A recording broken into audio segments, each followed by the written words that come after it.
I'm joined by Irfan Hashmi, a South Australian regional pharmacy owner and a member of the South Australian Pharmacy Guild Branch Committee. Welcome, Irfan. Thank you very much. I'm quite excited to be here. Thank you. No worries. Now, we were just talking before about some of your pharmacies and their locations, and they really are regional.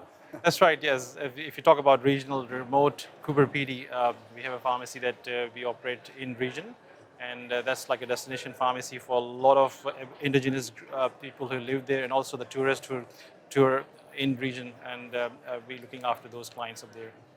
So how many pharmacies have you got in regional South Australia? Me and my wife both are pharmacists and pharmacy owners, and in South Australia we've got 5 pharmacy sites, one in Adelaide, but the rest of them are all in region. Mid-North, which is Port Pirie, another town called Corn, and Orroroo, so that's 4 stores in region. Now, you've been in the news recently, you've just won an award, actually, haven't you? That's right. Yes, we are very excited. Our team is very excited that we received SA Governor's Multicultural Award that we received at Governor House last week.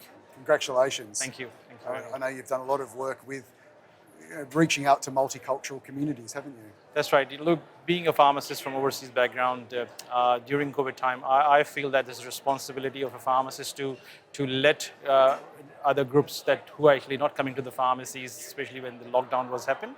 So I took that message at that time. I took the pharmacy out, especially taking vaccination, flu vaccination tool, use as a tool to let them know that pharmacists can play a significant role. So I provided free flu vaccine to number of people, probably more than 1,000 people. We have done 22 clinics during 4 months' time in SA in different groups, and so that's why I feel that the pharmacist's role is quite important, significantly before the COVID vaccines arrived. So that's something which we're very proud of that. Yeah. And a lot of those communities too, I'd imagine, perhaps weren't necessarily as aware of what was happening with the vaccines or didn't know where to access, is that correct? That's right, yes. Look, what we have done, we actually service those clients who are actually new in Australia, especially those migrants or migrant parents or international students at that time. They were not used to come to medical center, or they were just thinking that if we get sick, we go to hospital. So that's something which I feel that there's a responsibility for me as a pharmacist to tell them, look, for minor elements, they can come and walk in and see the pharmacist. Pharmacist is easy, accessible, health professional, primary health care. Yeah, I imagine getting that set up would have taken quite a lot of organisation and time as well. Yes, I was lucky enough that I have team members who have a passion to serve, and also they can speak different languages because they are from different origin. So that's something which really added value when we went out. Our team can, I think I counted number of languages, 22 different languages our team can speak, and we made some flyers into different languages and translate that and circulate into different multicultural groups, and that was very welcome at that time. And really, when you think about it, I mean, this is what community pharmacy does, isn't it? This is reaching out to your community, just in different ways. That's right, yes. Yeah. So what was the feedback you got from those communities and from people in general? Look, once we established that connection, after that, every time, whenever there's a pharmacist need, they directly message me or approach my team, even for minor things like when the COVID vaccines were actually new in this country, when pharmacists were starting that, there was so many confusions with the multicultural groups. They were not ready to take. So I went again out to different groups.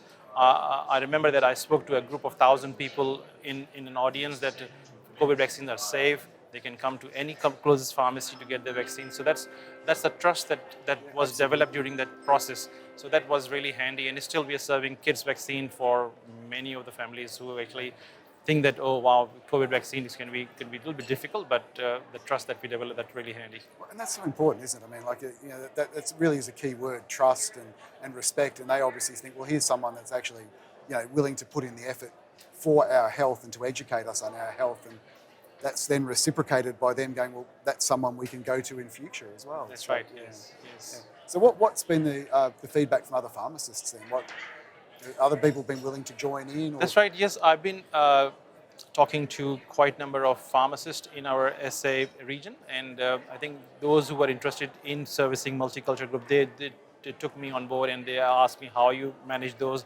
and I discussed about what we did, and they were also willing to do the similar campaign in their groups, in their communities, yes. Yeah, wow. So something that can be spread in future to other areas. That's right, well. yes. Yeah. Yes. So now, looking at as you said, your pharmacies are in regional areas and often quite remote areas.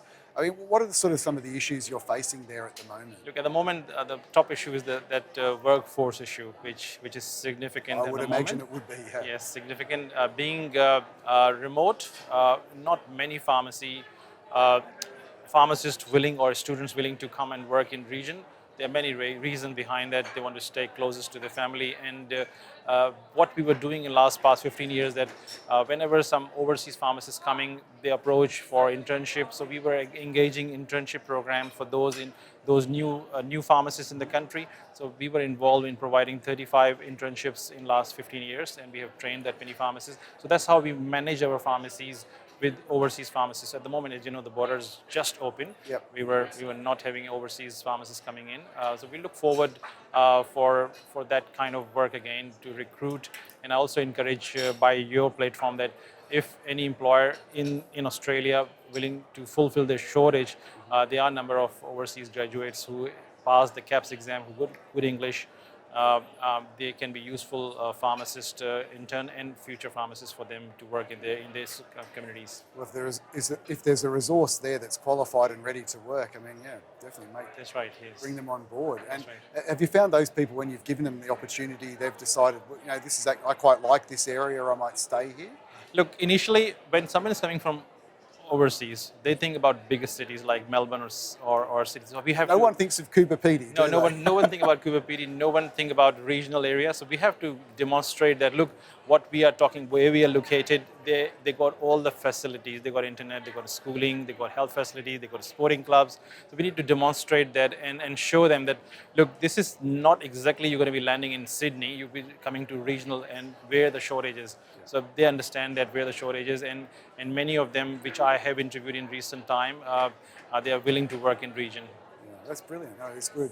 And so do you think some of them will actually, or other people will go, well, there's another option for me to take advantage of this sort of resource? That's right. Yes. Look, I was involved in interviewing some of the overseas graduates. Yeah. I interviewed nearly more than 15 or more candidates, and I'm happy to pass on those to other regional employers if they're willing to take. They got a good English, they have passed the exam, and they're ready to work if they can be job offered or a visa offer. And what have you made with the changes to the regional pharmacy gradings? When was that last year? With the I can't think of Monash. Yes, the Monash model. That's right. Yes. Yes. So that previously that was FARIA rating, and this now is a Monash rating. That actually helps one of our pharmacy, which is located in regional Victoria. That's a little bit help for our remote maintenance allowance, and also the program that Guild has introduced, especially that indigenous dose administration aid, which is really helpful for us especially in Cooper Pedy community pharmacy setting, where we are serving number of indigenous health services, and we're supplying those blister packs to those clients. So that was good outcome for our pharmacy, especially in region. Yes. So now you're on the Guild committee as well. Yes. When did you join the committee? That was last year, January 2021. Yeah. So are you? Do you think you might be able to use your experiences with your programs to sort of go to the Guild and go, look, I think this is something we should be looking at on a more widespread? That's right. Yes, as you know that my experience in remote and working with overseas pharmacists, that's I think close to my heart, and I always mention to other pharmacy owners, even during this APP program, I introduced that knowledge to other colleagues as well, and some of them have shown interest. So there will be a good outcome for, I would say, a temporary solution for workforce shortage if someone take on board those candidates. And also, yes, that's right. Yes, that's great. So one other issue I want to talk about too, I mean, obviously the Guild's made a number of comments and has done some research on medicines affordability. Yes. Now, I imagine that's also quite a concern in a lot of those communities. That's right, yes. Look, we operate a pharmacy in Port Pirie, which is a lowest socioeconomic area, especially those who are on concession card. If that's going to happen, it's going to give a big relief for a number of people, especially those people who are working and can't afford that $42 worth of co-payment. If that happens, that's going to be very welcome in our area. Yes, let's hope so. I mean, both the health minister and the opposition health spokesperson were sort of, when they spoke, were seemingly willing to acknowledge there's an issue, but hopefully it translates into action.